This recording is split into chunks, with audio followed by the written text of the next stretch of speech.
লাউদোহা থানার কৃষ্ণপুর এলাকার একটি কুয়ো থেকে 31শে আগস্ট এক মহিলার পচন ধরা দেহ উদ্ধার হয়। তার নাম আলেয়া বিবি, বাড়ি রাঙামাটি গ্রামে। তার স্বামী 16ই আগস্ট থানায় নিখোঁজ ডায়েরি করেছিলেন। দেহ উদ্ধারের পর পুলিশ খুনের মামলায় তদন্তে নেমে ওই গ্রামের এক যুবক শেখ লালনকে গ্রেপ্তার করে। তাকে জেরা করে এবং একটি ফোন নম্বরের কল লিস্ট পরীক্ষা করে রবিবার রাতে ওই গ্রামেরই শেখ সালাউদ্দিনকে গ্রেপ্তার করে পুলিশ। সালাউদ্দিনের সঙ্গে প্রেমের সম্পর্ক ছিল আলেয়ার। সালাউদ্দিন সম্পর্ক থেকে বেরোতে চাইছিল, কিন্তু আলেয়া চাপ দিচ্ছিল। আলেয়াকে খুন করার অস্ত্রটি উদ্ধার করেছে পুলিশ, তবে খুনের সঙ্গে লালনের কোনো সংযোগ খুঁজে পায়নি পুলিশ। নমস্কার, আপনাদেরকে আজকে ডাকা হয়েছে একটা বিশেষ মার্ডার ক্রাইমের ইনভেস্টিগেশন কমপ্লিট হয়েছে সেটার জন্য জানানোর জন্য। একটা 16 আগস্ট গত মাস একটা মিসিং কমপ্লেন্ট ফাইল হয়েছিল ফরিদপুর লাউদোহা থানার রাঙ্গামাটি গ্রামের একজন মহিলা আলিয়া বিবি, ওর বয়স 36 বছর। ওর মিসিং কমপ্লেন্ট ফাইল করে ওর হাজব্যান্ড শেখ ঘিয়াসুদ্দিন। তো 16 তারিখ থেকে এটা চলছিল। তারপরে আমরা ওর বাড়ির কাছেই রাঙামাটি গ্রামেই আমরা ওর মহিলার বডিটা রিকভার করি 31 আগস্টে একটা কুয়ো থেকে। এই বডি রিকভারি করতে গেলেও খুব আমাদেরকে এক্সটার্নাল ডিএমজি টিমের সাপোর্ট নিতে হচ্ছিল এবং লোকাল গ্রামেরও অনেকজনের সাপোর্ট নিতে হয়েছে। তো এটা তখনও একটু হাইলাইট হয়েছিল। তারপরে যেভাবে বডি রিকভার হয় এটা জানা যায় যে ওটা কোনো হোমিসাইডাল আছে।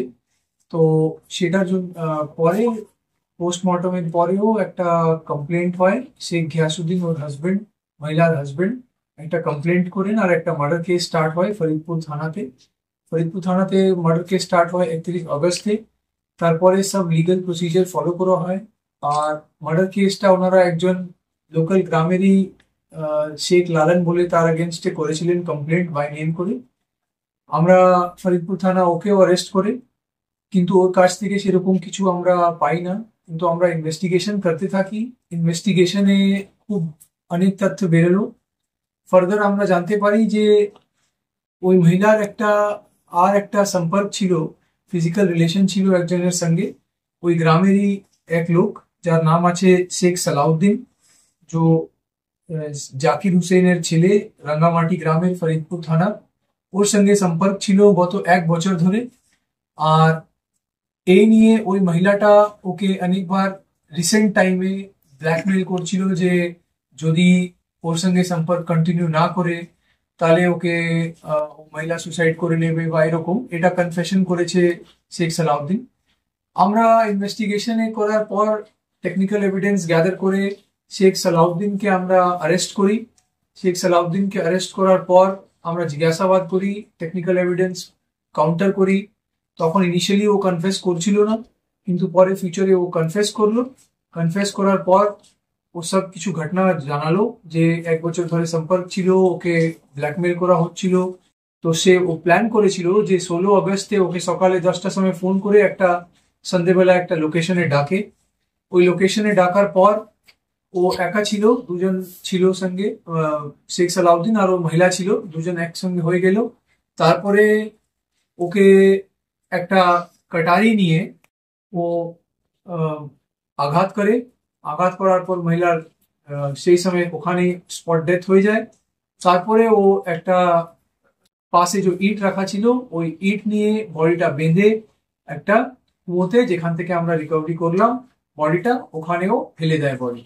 এই পুরো জিনিসটা ও স্বীকার করলো। তো মহিলার কাছে যে একটা অভিযোগে ও ছিল যে 18,000 টাকা ও বাড়ি থেকে নিয়ে গেছিল। এই বাড়ি থেকে যে টাকা নিয়ে গেছিল মহিলা, সেটাও আমরা শেখ সালাউদ্দিনের কাছে 18,000 টাকা রিকভারি করেছি। মার্ডার ওয়েপনও আমরা রিকভারি করতে পেরেছি। এবং শেখ সালাউদ্দিন কাছে 2টা ফোন ছিল। এই 2টা ফোন মধ্যে একটা তো ওর ফোন নিজের ছিল, আর একটা ফোন ছিল যেটাতে একটা সিম আলিয়া বিবির নামেই ছিল। আর আমরা জানতে পেরেছি যে আলিয়া বিবি এই সিমটা গত জুলাই মাসে ওকে দিয়েছিল ব্যবহার করতে। তো এই জিনিসগুলো জানা হয়েছে। আর এই মার্ডার কেসটা ইনিশিয়ালি খুব কমপ্লিকেটেড মনে হচ্ছিল, কিন্তু আমাদের পুরো টিম আপনারা দেখবেন, এখানে এসিপি আন্ডাল আছে, সিআইবি দুর্গাপুর আছেন, ওসি ফরিদপুর আছেন, আইও আছেন। তো আমরা পুরো টিম এটাতে খুব ভালোভাবে লাগে কিন্তু এই পুরো কেসটা সলভ করেছে আর কমপ্লিট করেছে ইনভেস্টিগেশন।